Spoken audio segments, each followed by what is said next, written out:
এটা আমাকে স্বাধীনতা দেয়, তাই না? আপনি আমার ফোর্স করেন না। এই 10 পয়েন্টটা আমার কাছে কেন জোর করতেছেন আপনি? স্যার এটা আমরা একটা দিন মেনে নিয়েছি এইভাবে, চেয়ারম্যানের সাথে আমরা আলাপ করলে, আমরা ফিজিক্যাল মিটিং এ গেলে, মানে যে কোনো কিছুর জন্য আমাদের টাকা নাই, কিছু করতে পারছি না। টাকা নাই, টাকা নাই, এটা কিছু নাই, এটা খরচ করে ফেলাই। ঠিক আছে, আমরা ঠিক আছে। আপনার টাকা নাই তাই মানুষের কাছে আপনি কৌশলে বেচতেছেন, এটা ঠিক না।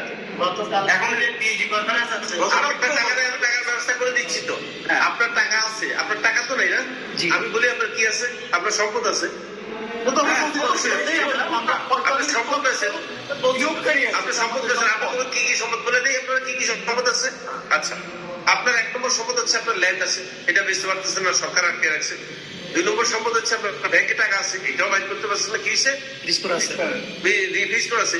আপনার 3 নম্বর সম্পদ হচ্ছে আপনার কাছে শেয়ার আছে, আপনি এটা বেচতেছেন না কেন? এটা আটকেছে কবে? আমি তো কোথাও দেখি নাই কোনো পারমিশন পিটিশনের শেয়ার বেচে যাবে না। আমি পারমিশন পিটিশন সবগুলো বলছি। দেখি কি ব্যাংক অ্যাকাউন্ট বন্ধ করছে, ল্যান্ড বন্ধ করছে, গাড়ি কোথা সব নিয়ে গেছে, বউ বাচ্চা ছাড়া, শেয়ার ছাড়া সব নিয়ে গেছে। শুধু রেখে গেছে সরকার যেটা বউ বাচ্চা আর শেয়ার।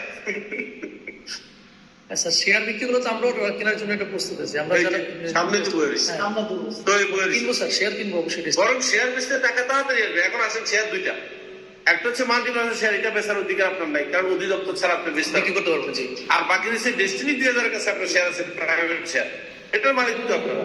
জি। আপনার গরু কোরআন দিয়ে কাটবেন কোরবানির সময়, এটা কি আপনারা কষাই করে দিবেন? অবশ্যই শেয়ার কেনা আছে তো, সেই শেয়ার আপনি শেয়ার বলেন কেন? আমি শেয়ার বলতেছি, ডাইরেক্ট শেয়ার।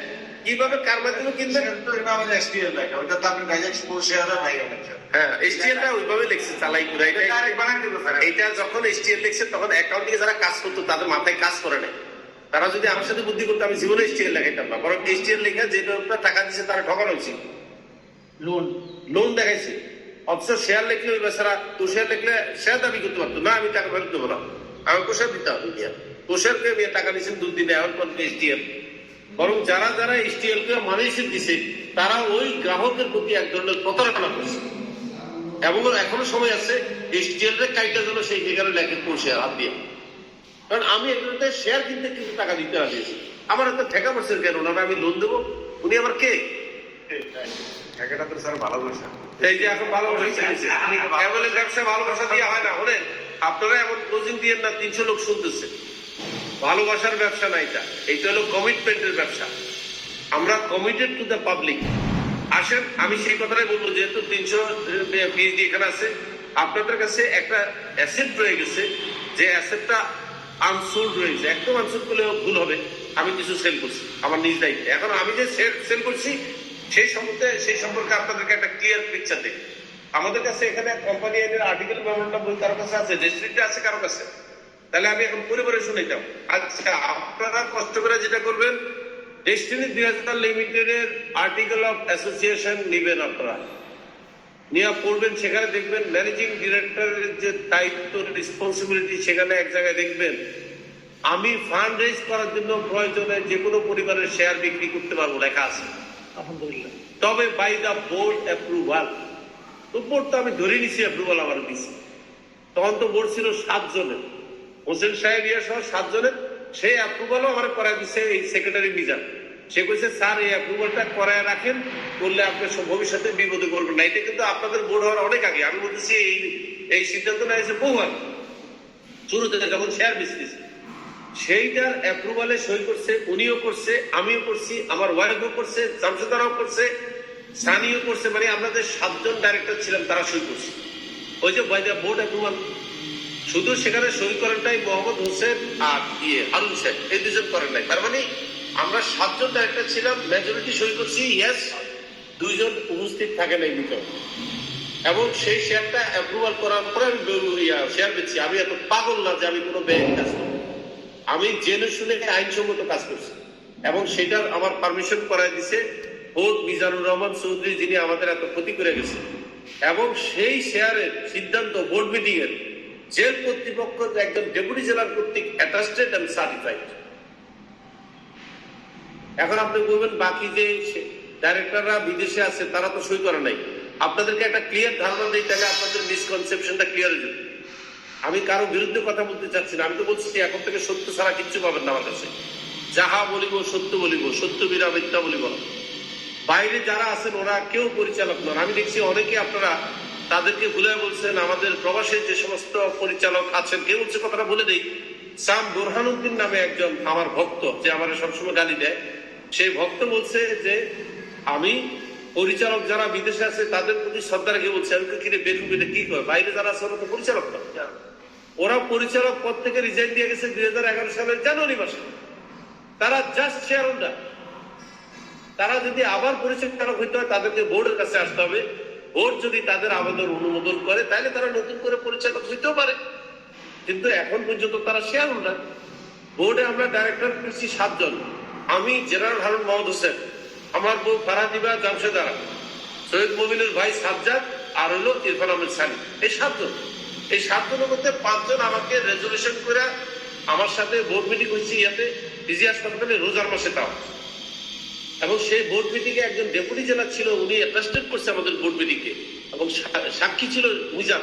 মিজান সেটা সার্টিফিকেট করে আমার হাতে ধরাই দিয়ে গেছে।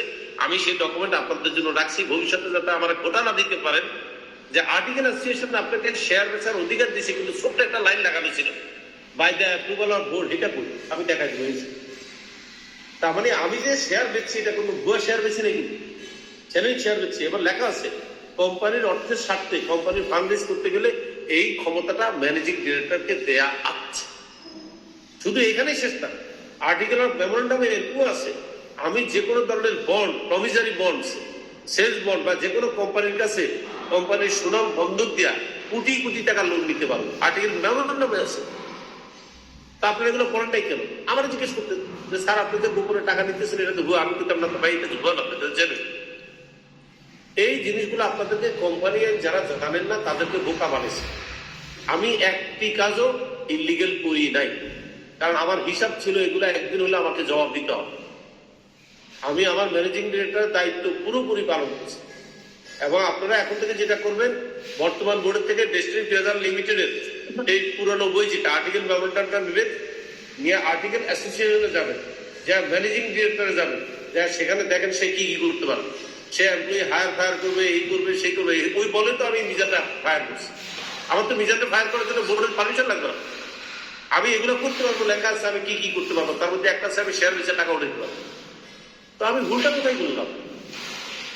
স্যার বর্তমান বোর্ডটা এটা পারতেছে না, তাদের তো ফান্ড ক্রাইসিসের কারণে তারা কারণ বর্তমান বোর্ড কারণে এখন পর্যন্ত সেই পাওয়ার দেয়নি।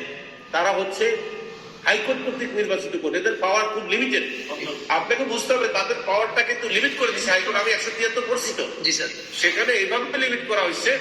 বর্তমান বোর্ডের বলছে তোমরা গতানুগতিক ব্যবসা শুরু করো, তোমরা অডিটর নিয়োগ দাও, তোমরা অডিট করো, তোমরা সিও নিয়োগ দাও, এমডি নিয়োগ দাও, প্রয়োজন উপকমিটি করো যেখানে যেখানে লাগবে। এরপরে তোমরা এখানে এজিএম করো, এজিএম করে বিনিয়োগকারীদের স্বার্থ যেখানে যেখানে আছে এগুলো সংরক্ষণ করো। কিন্তু আপনারা কি করছেন? আপনারা এখানে পয়সা ধরে আনতে আপনারা বাইরে নিয়েছেন। কেমনে? আপনারা যে সমস্ত কোম্পানির শুধু শেয়ারের মালিক, আপনারা সেখানে বোর্ড বানায় ফেলেছেন। বোর্ড বানায় সেই বোর্ড দিয়ে গাছ বাসা শুরু করে দিচ্ছেন, জমিও বেচে চালাইছেন। আপনারা কিন্তু ডেস্টিনি ট্রি প্ল্যান্টেশনের কিছুই না। আপনারা কোন সাহসে এই কাজ করছেন? কে আপনাদেরকে অথরিটি দিচ্ছে? ডেস্টিনি 2000 লিমিটেডের গাছ বেচলেন, জমি বেচতেছেন, টাকা নিয়ে ফেলাইছেন, মাল্টি পারপাসের আপনার এই যে হোটেল বেচতেছেন। ওরে বাপ রে বাপ, আপনি তো মাল্টি পারপাসের জায়গা গ্রহণ করছেন তখন জানেনই যে আপনি যে জেল কনফার্ম হয়ে গেছে। কারণ আপনি মাল্টি পারপাসের সম্পত্তি তো পারেনই না বেচতে। চট্টগ্রামের হোটেলে ডেস্টিনি 2000 কিছু পুরোটার মালিক মাল্টি পারপাস না, এটা পুরোটার মালিক মাল্টি পারপাস। তাহলে ওনারা কি করে এটা 40 বছরের জন্য লিজ দিয়ে কোটি কোটি টাকা নিতেছে? কে ওনাদেরকে এই সাহস দিচ্ছে? কোথায় লেখা আছে 173 এখানে যে আপনি অন্য কোম্পানির শেয়ার হোল্ডার হিসাবে তাদের যে কোনো সম্পত্তি বেচে লিকুইডেট করতে পারবেন? সবাই তো এখন গলার মধ্যে আইনের ঘন্টা একটা বাজায় নিচ্ছেন। দেখেন না কি বিপদ পারবেন যদি ডিস্ট্রিবিউটর করে চালাক হয়। আর যদি একটা মামলা আপনাদের বিরুদ্ধে ঢুকে দেয়, মাল্টি পারপাসের একজন যদি ঢুকে দেয় যে আমার মালিকানাধীন সমিতির জায়গা ডেস্টিনি 2000 অমুক বোর্ড এই কাজ করছে, আমি এদের বিচার চাই, কোথায় যাবেন আপনারা? আপনি ডেস্টিনি 2000 বোর্ড হয়েছেন, একেবারে পুরো 34টা কোম্পানি আপনার মাথা কিনে ফেলেছেন। আমারও শিখান কোম্পানি। আমি কোম্পানি করছি, অক্ষর অক্ষর করছি। যে আমার লিমিটেশন কতটুকু। আপনারা কেউ ডেস্টিনি 2000 মালিক না, আপনারা ডেস্টিনি 2000 শেয়ার হোল্ডার। একটা লিমিটেড ফার্মের কেউ কোনোদিন মালিক হতে পারে না, কারণ লিমিটেড ফার্ম নিজে একটা সত্তা, একটা মানুষ, একটা মানুষের আরেকজন মানুষ মালিক হয়। এগুলো তো আপনারা জানেন না যে একটা লিমিটেড ফার্ম নিজে একটা সত্তা, যে কারণে আদালত তাদেরকে ধরছে, বাদীরে ধরছে যে তুমি সবাই বিরুদ্ধে মামলা করলা, ডেস্টিনি 2000 চিফ ম্যাজিস্ট্রেট ডিএনসিসির মধ্যে মামলা করলে না কেন? তো আমাদের মাথায় এটা আসে না, কারণ তারা বুঝিয়ে নেই এটা যে একটা সত্তা, এটাও যে একটা আসামি হতে পারে। মনে করছে এটা তো একটা নাম, তারা আসামি বানায়, আমার লাভ। তারা কোম্পানিকে আসামি না বানায় কি ব্লান্ডার করছে দেখেন, তারা কোম্পানিকে আসামি না করে তারা কোম্পানির সম্পত্তি ক্রোপ করছে, তারা কোম্পানির ব্যাংক অ্যাকাউন্ট ক্রোপ করছে, অনেক বড় গর্হিত অপরাধ করছে বাদী, এবং এটা তাকে ক্ষতিপূরণ দিতেই হবে। আইনি লড়াই আমি করব, এই মামলার আইনি লড়াই আমি করবো। আমাকে শুধু সিও হিসাবে ধরোটা কোম্পানি আমাকে নিয়োগ দেয়, আমি সিও নিয়োগ চাইছি এই একটা কারণ যে মাল্টিপারপাস আমাকে সিও নিয়োগ দেয়, এই মামলা আমি লড়বো। ডেস্টিনি 2000 আমার নিয়োগ দেয়, এটাও আমি লড়বো। আমার লড়ার পিছনে একটাই কারণ থাকবে যে ইনি ডেস্টিনি 2000, ইনি ডিএনসিএস, তুমি এদেরকে আসামি না করে এদের সম্পত্তি শুধু আমার কারণে তুমি কেন আপনি, আমি কি, আমি কয় টাকার মালিক এটা? তুমি আমাকে শাস্তি দিতে যায়, আরেকজনের বউর উপর তালাক দিতে পারো না। Who are you? আমি আইনের বইগুলো করছি, ডক্টর জহিরের একটা বই 2800 টাকা দাম, আমি আনাই এত মোটা বই, কি কোরআন শরীফের মতো দেখতে। আমি বইটার শুরু থেকে কি করছি, একদম সূচিবদ্ধ থেকে করছি যে কোম্পানি আইন কি, ব্রিটিশরা কবে শুরু করছে, কোম্পানি আইনের কোনো জিনিস বাদ দিন, এবং রাগ করে বসছি, বিজনের উপর রাগ করে বসছি।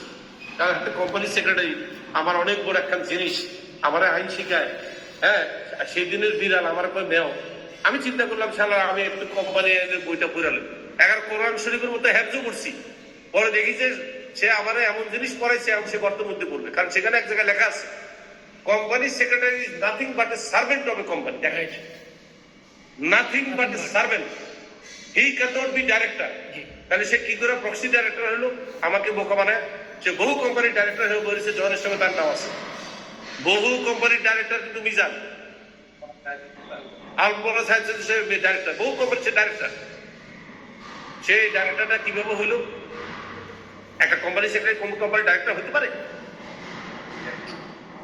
সে জেনে শুনে এই জিনিসগুলো করছে, আপনি মনে করেন না যে মিস্টেক করছে। তারপরে সে নিজেকে ইডি বানাইছে, এক্সিকিউটিভ ডাইরেক্টর। কিভাবে বানাইলো? এই company secretary can not be director, থাকতো ইডি। এই সব কিছু যখন আমি কোম্পানি আইনে বইতে পড়লাম, তখন আমি এবার সময় এসে মিজানের সুকজ করা। এরপরে তাকে আমি সুকজ করেছি, 17 পাতার সুকজ, যেটা আপনাদের কার কাছে আছে আপনারা ডিসক্লোজ করে দেন, অনলাইনে এর কাছে আছে।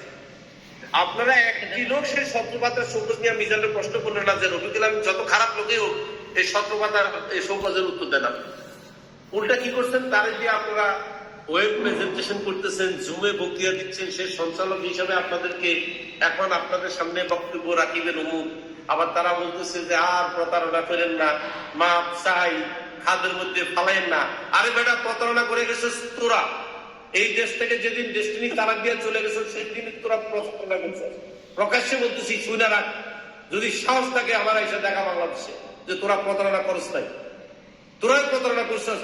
এই দেশের তোদের সমস্ত সম্পত্তি বেচছস, তোদের সমস্ত টাকা ব্যাংক থেকে উঠাইছস, জিরো অ্যাকাউন্ট করছস, তার মধ্যে ছাড়ছস। এত কাজ করার সময় পেলি কখন? আমি তো জানিও না তারা ভিতরে এগুলো করতেছে।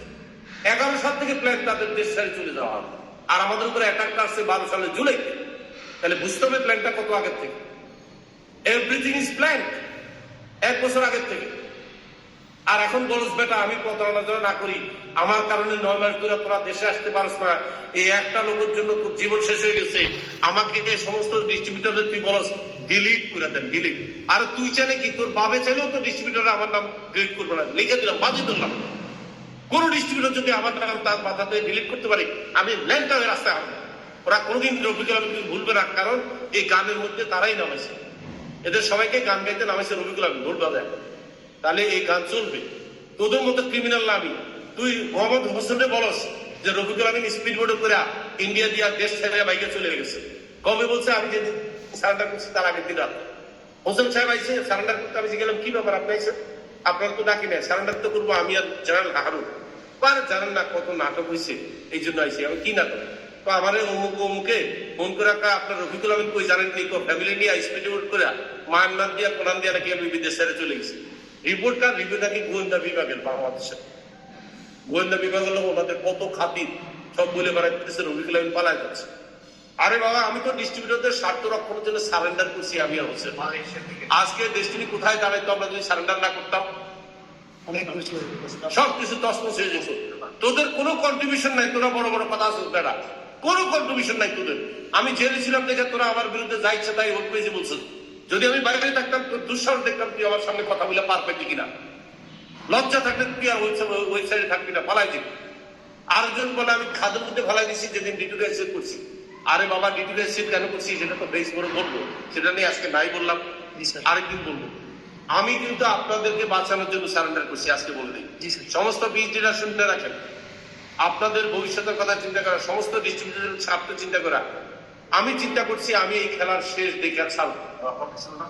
আমাকে অফার দিছে বিদেশ চলে যেতে, আমাকে বলছে সমস্ত মামলা উঠাই দেবো, ডেস্টিনি বন্ধ করে দেন, একটা কোম্পানি বন্ধ করে দেন ডেস্টিনি।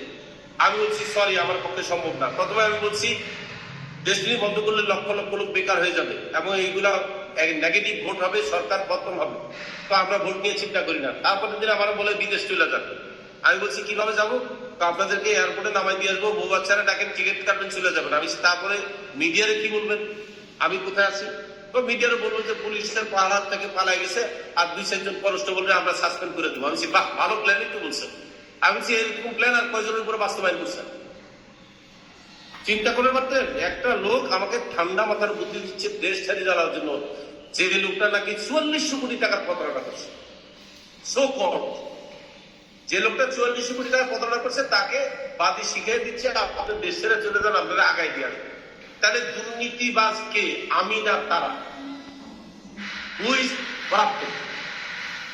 তাহলে বলেন এগুলো দুঃখের কথা, এগুলো এখন বলতে চাইছি না।